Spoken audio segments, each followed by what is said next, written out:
In this video, we'll be learning accounting equation.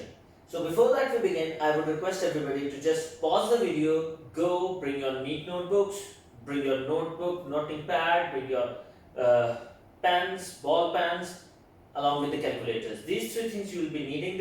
You will be needing these three things in your lesson. So let's begin, G. The code is 7707. This is the new code for our subject, and our topic is accounting equation. Now this is one very basic and interesting topic in accounts. Now as in our earlier lessons we have already discussed that what actually accounting equation is. So accounting equation actually is assets equals to capital plus liability. Now assets equals to capital plus liability, and what is the mechanism behind this we have already discussed in our interactive lessons. Now what I am going to do is I am going to take certain bunch of transaction and we are going to process this right now right here. So the very first transaction which I am going to process over here is started business with $100,000 in cash. Now obviously this is a good amount of money, but just for the better understanding I'll keep it that way. And now what I'm going to do is I'm going to divide my board. So this would be the transaction and here it would be the accounting equation. So when we start a business, the very first transaction is that we started a business with $100,000 in cash. We identify that there is one asset involved which is cash. So I am simply going to mention cash, and the value of cash is 100,000, which equals to my capital, and the capital is 100,000 and there is no liability yet. So my accounting equation is balanced. 100,000 equals to 100,000. This 100,000 is of capital. Okay, just allow me to redefine this, and here it is capital. Now the next transaction is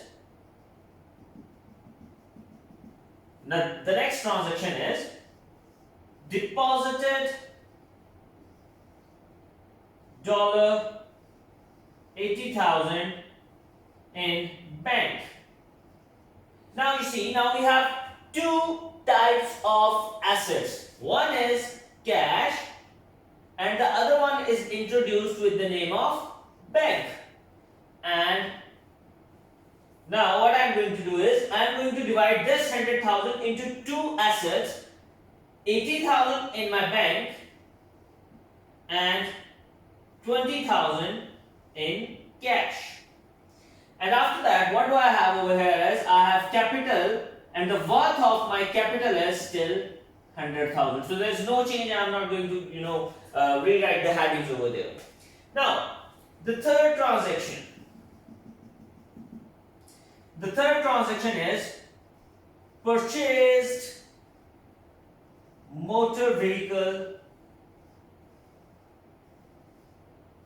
on credit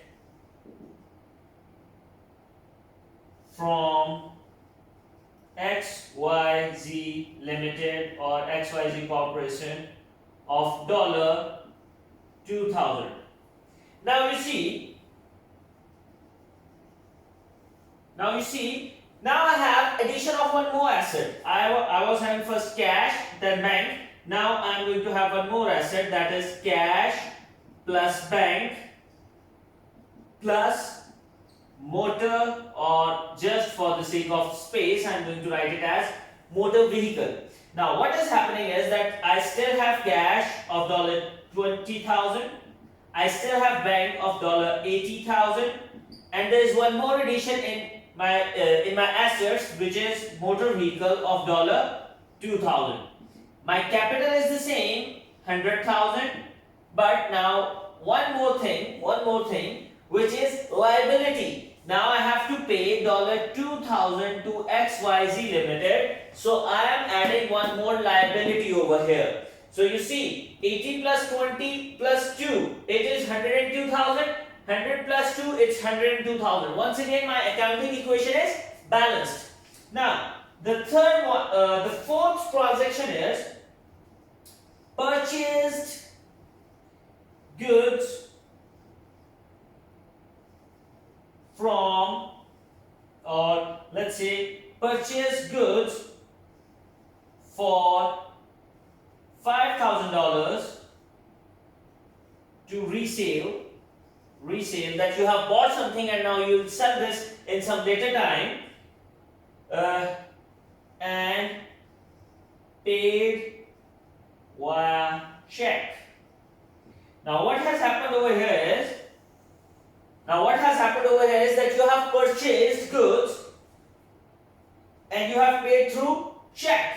My cash is not being affected with this transaction. It is still going to be the same 20,000 plus my bank plus motor vehicle plus now one more asset is introduced that is known as purchases. Now what is purchases? Everything bought with the intention to resale is your purchases. Now bank, motor vehicle, it is also going to be the same 2,000. Now there is addition in my assets which is purchases and the worth of that asset is 5,000. Now I have bought assets, I have bought purchases for resale purposes and I have paid for it. Now as I have paid for it and I have paid from my and I have paid via check, this means that my bank will reduce that I have taken out some money from my bank and the worth of that amount is 5,000. Previously I had 18,000 in my bank. Now what I am going to have is I am going to have 75,000 because out of this 80,000 I have taken 5,000 and I have converted that 5,000 into purchases. On the other hand, my capital is going to still be the same and so is my liability. Now the next step is really very important. The next is fifth one, that paid XYZ Ltd their amount due. Now what has happened is that you have paid off your liability and you have paid from cash. What have you done? You have paid from cash. Now once again you have cash, you have bank, you have motor vehicle, you have purchases, and then you have capital,